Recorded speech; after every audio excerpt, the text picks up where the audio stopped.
Pada video kali ini, kita akan membahas tentang apa itu medan magnet, apa saja sifat-sifat magnetik bahan, medan magnet, dan arus listrik berdasarkan percobaan Ørsted dan Biot-Savart, gaya Lorentz, dan aplikasi konsep gaya magnet pada kehidupan kita sehari-hari.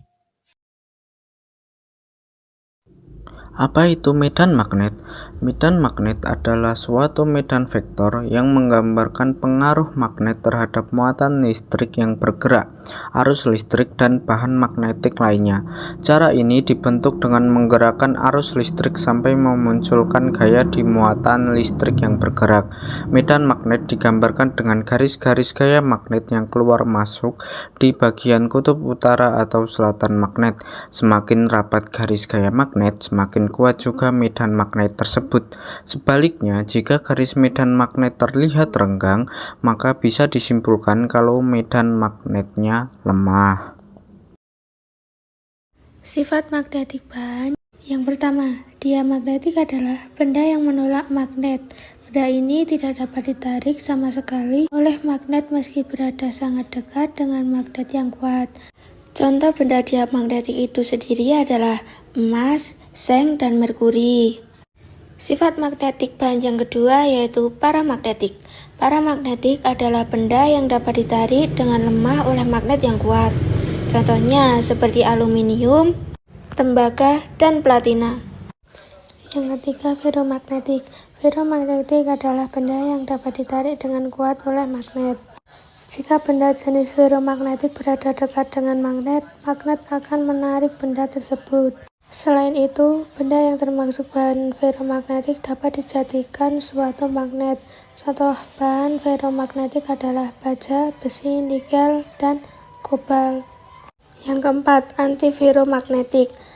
Antiferromagnetik yaitu bahan yang mempunyai suseptibilitas positif yang kecil pada skala suhu dengan perubahan suseptibilitas suhu karena keadaan khusus. Contohnya seperti besi, baja, nikel, dan kobalt. Sifat magnetik bahan yang terakhir yaitu ferrimagnetik. Ferrimagnetik adalah suatu energi dan gaya yang timbul karena suatu magnetisasi secara spontan yang dapat ditemui pada kehidupan sehari-hari. Medan magnet dan arus listrik berdasarkan percobaan Ørsted dan Biot-Savart. Percobaan Ørsted. Hans Christian Ørsted, guru besar Universitas Copenhagen, dalam percobaannya telah menemukan bahwa di sekitar arus listrik terdapat medan magnet. Dalam percobaan tersebut, Ørsted meletakkan jarum di dekat kawat yang tidak dialiri arus listrik dan meletakkan jarum kompas di dekat kawat yang dialiri arus listrik. Ørsted melihat bahwa jarum kompas tidak menimpang atau berubah posisi ketika diletakkan di dekat kawat yang tidak dialiri arus listrik. Tetapi ketika jarum kompas diletakkan di dekat kawat yang dialiri arus listrik, jarum kompasnya akan menyimpang dari posisi semula. Dari percobaan yang dilakukannya, Ørsted menyimpulkan bahwa 1. Di sekitar arus listrik terdapat medan magnet. Ini dapat dideteksi dengan menggunakan serbuk besi yang memerlukan kuat arus yang tinggi, jadi tidak bisa dengan menggunakan baterai yang kecil. Kedua, arah medan magnet atau garis-garis gaya magnet bergantung pada arah arus listrik. Jika arah arus diubah, maka arah medan magnet pun ikut berubah. Ketiga, besar medan magnet dipengaruhi oleh kuat arus dan jarak terhadap kawat. Berdasarkan percobaan Ørsted, dapat diketahui bahwa arus di dalam sebuah kawat akan menghasilkan efek-efek magnetik. Efek magnetik ini terlihat saat jarum kompas didekatkan dengan kawat berarus listrik. Jarum kompas akan menyimpang atau dibelokkan dari arah semula. Keadaan tersebut dapat dibuktikan dengan gambar berikut. Hukum Biot-Savart. Dalam percobaannya, Oersted belum menghitung besarnya kuat medan magnet di suatu titik di sekitar kawat berarus. Perhitungan secara matematik baru dikemukakan oleh ilmuwan dari Prancis yaitu Jean-Baptiste Biot dan Félix Savart. Berdasarkan hasil eksperimennya tentang pengamatan medan magnet di suatu titik P yang dipengaruhi oleh suatu kawat penghantar Dl yang dialiri arus listrik L, diperoleh kesimpulan bahwa besarnya kuat medan magnet yang kemudian disebut induksi magnet yang diberi lambang B di titik P sebagai berikut. Pertama, berbanding lurus dengan kuat arus listrik.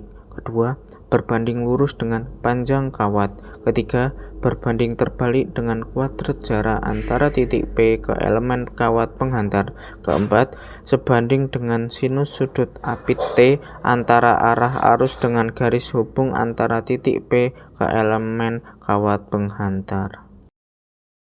Hukum Biot-Savart yang secara matematik dapat dinyatakan dalam persamaan sebagai berikut. Dengan dB sama dengan induksi magnet di titik P, I sama dengan kuat arus listrik, dl sama dengan panjang elemen kawat berarus, theta sama dengan sudut antara arah I dengan garis hubung P ke dl, K sama dengan bilangan konstanta, dan R sama dengan jarak titik P ke titik dl. Gaya magnetik atau gaya Lorentz merupakan gabungan antara gaya elektrik dan gaya magnetik pada suatu medan elektromagnetik. Gaya Lorentz ditemukan oleh Hendrik Anton Lorentz yang merupakan ilmuwan asal Belanda. Gaya Lorentz timbul karena adanya muatan listrik yang bergerak atau karena adanya arus listrik dalam suatu medan magnet.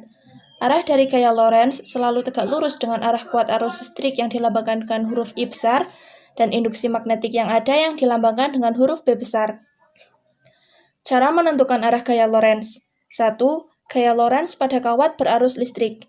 Ketika sebuah kawat dengan panjang tertentu dialiri arus listrik sebesar I dan diletakkan pada suatu medan magnetik sebesar L, maka akan timbul gaya Lorentz pada kawat tersebut. Untuk gambarannya dapat dilihat pada gambar. Untuk mencari gaya Lorentz pada kawat berarus listrik dapat dihitung menggunakan rumus berikut.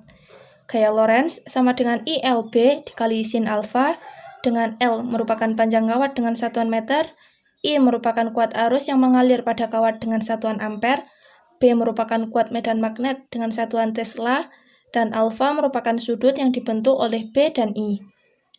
Apabila kawatnya lurus dan stasioner, dapat dihitung menggunakan rumus IL dikali B. Jika arah arus listrik tegak lurus dengan arah medan magnet, maka gaya Lorentz yang terjadi akan maksimal, yang dibuktikan dengan sin 90 derajat sama dengan 1. Arah gaya Lorentz juga dapat ditentukan menggunakan kaidah tangan kanan, seperti pada gambar berikut. Kaidah tangan kanan pertama, ibu jari menunjukkan arah arus listrik, jari telunjuk menunjukkan arah medan magnet, dan jari tengah menunjukkan arah gaya Lorentz. Untuk kaidah tangan kedua, lebih mudah digunakan jika sudut alfa tidak sama dengan 90 derajat. Ibu jari merupakan arah arus listrik, keempat jari lain merupakan arah medan magnet, dan telapak tangan merupakan arah gaya Lorentz. 2. Gaya Lorentz pada kawat sejajar yang berarus listrik. Ketika terdapat dua buah kawat dengan panjang L dialiri arus listrik sebesar I, yang tiap kawat diletakkan pada suatu medan magnetik sebesar B, maka akan timbul gaya Lorentz berupa gaya tarik-menarik ataupun tolak-menolak, tergantung dari arah arus listrik pada tiap kawat.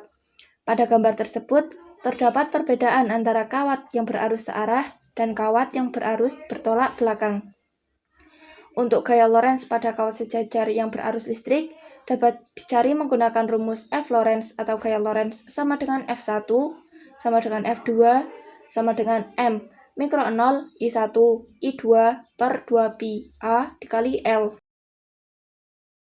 3. Gaya Lorentz pada muatan bergerak dalam medan magnet. Muatan listrik Q yang bergerak dengan kecepatan V pada suatu medan magnetik sebesar B, maka muatan listrik tersebut akan mengalami gaya Lorentz. Gaya Lorentz sama dengan QVB dikali sin alfa, dengan Q merupakan muatan listrik yang satuannya kolom, V merupakan kecepatan gerak muatan listrik M/S, B merupakan kuat medan magnet dengan satuan Tesla, dan alfa merupakan sudut yang dibentuk oleh B dan V. Arah gaya Lorentz pada kasus ini adalah tegak lurus dengan arah kuat medan magnet dan arah kecepatan benda. Arah gaya Lorentz akan berbeda tergantung muatan partikelnya. Pada gambar tersebut, dapat dijelaskan bahwa apabila muatan Q positif, maka arah V searah dengan I.